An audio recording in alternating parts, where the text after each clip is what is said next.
तो बिहार पुलिस में sub inspector बनने का सपना देखने वाले सभी उम्मीदवारों के लिए एक बहुत बड़ी खबर है और आज हम इसी के बारे में सब कुछ जानने वाले हैं। अगर आप भी वर्दी पहनने का जज्बा रखते हैं तो ये जानकारी आपके बहुत काम आने वाली है। तो सबसे पहले बात करते हैं कि कितनी वैकेंसी हैं। देखिए, कुल 78 पद हैं। जी हाँ, ये पद मद्य निषेध, उत्पाद एवं निबंधन विभाग में सब इंस्पेक्टर के लिए हैं। ये वाकई में एक बहुत बड़ा मौका है। अच्छा, अब सबसे ज़रूरी बात, तारीखें क्या हैं? इन्हें याद रखना बहुत ज़रूरी है। देखिए, एप्लीकेशन प्रोसेस 27 जनवरी 2026 से शुरू हो रहा है और ठीक एक महीने बाद यानी 27 फरवरी 2026 को ख़त्म हो जाएगा। तो आखिरी तारीख का इंतज़ार बिल्कुल मत कीजिएगा। चलिए अब देखते हैं कि आज हम किन किन चीज़ों पर बात करने वाले हैं। हम जानेंगे कि ये मौका क्या है, कौन कौन इसके लिए एलिजिबल है, सिलेक्शन का पूरा प्रोसेस क्या है, रिटन और फिजिकल टेस्ट को कैसे पार करना है और आखिर में अपनी सीट पक्की कैसे करनी है।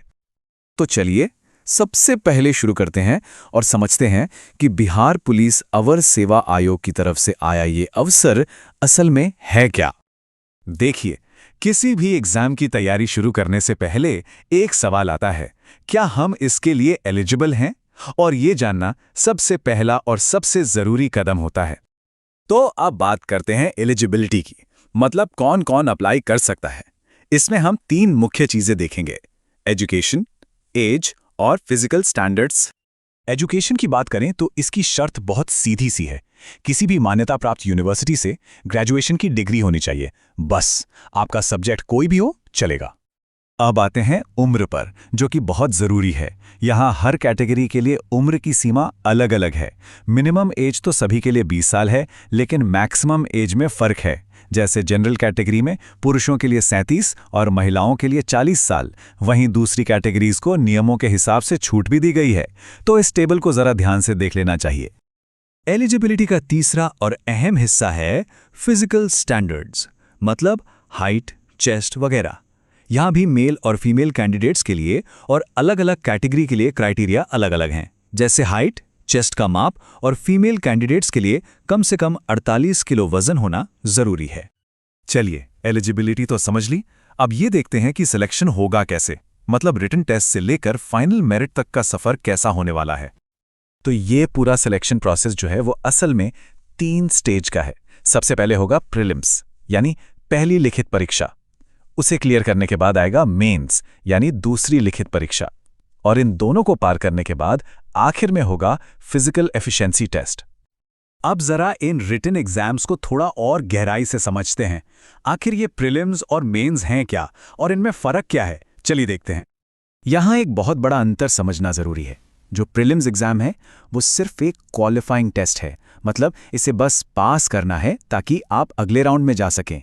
लेकिन असली खेल तो मेंस एग्जाम का है। आपकी फाइनल मेरिट लिस्ट इसी के नंबरों पर बनेगी। सब्जेक्ट्स भी अलग अलग हैं, जैसा कि आप देख ही सकते हैं। और हाँ, एक बात का खास ध्यान रखना है, नेगेटिव मार्किंग। जी हाँ, दोनों ही एग्जाम्स में हर गलत जवाब पर आपके 0.2 मार्क्स कट जाएंगे। तो तुक्का लगाने से पहले 2 बार सोचना होगा। अच्छा, तो मान लीजिए कि दोनों रिटन एग्जाम्स क्लियर हो गए। अब क्या? अब बारी आती है फिजिकल टेस्ट की। ये सिर्फ क्वालिफाइंग है, लेकिन इसे पास करना बेहद जरूरी है, वरना सारी मेहनत बेकार हो जाएगी।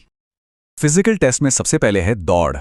पुरुषों को 1.6 किलोमीटर यानी 1 मील दौड़ना है 6.5 मिनट में, और महिलाओं को 1 किलोमीटर दौड़ना है 6 मिनट के अंदर। दौड़ के अलावा 3 और इवेंट्स हैं जिनमें क्वालिफाई करना होगा: हाई जंप, लॉन्ग जंप और गोला फेंक। यहां भी पुरुष और महिला उम्मीदवारों के लिए अलग अलग मिनिमम स्टैंडर्ड्स सेट किए गए हैं। तो अब हम पहुंच चुके हैं आखिरी स्टेज पर। यहां हम जानेंगे कि फाइनल मेरिट लिस्ट कैसे बनती है और एप्लीकेशन से जुड़ी कुछ और जरूरी बातें क्या हैं। इतने सारे स्टेज पार करने के बाद हर उम्मीदवार के मन में सबसे बड़ा सवाल यही उठता है कि भाई फाइनल सिलेक्शन होगा किस आधार पर, मेरिट लिस्ट कैसे बनेगी? और इसका जवाब बहुत साफ है।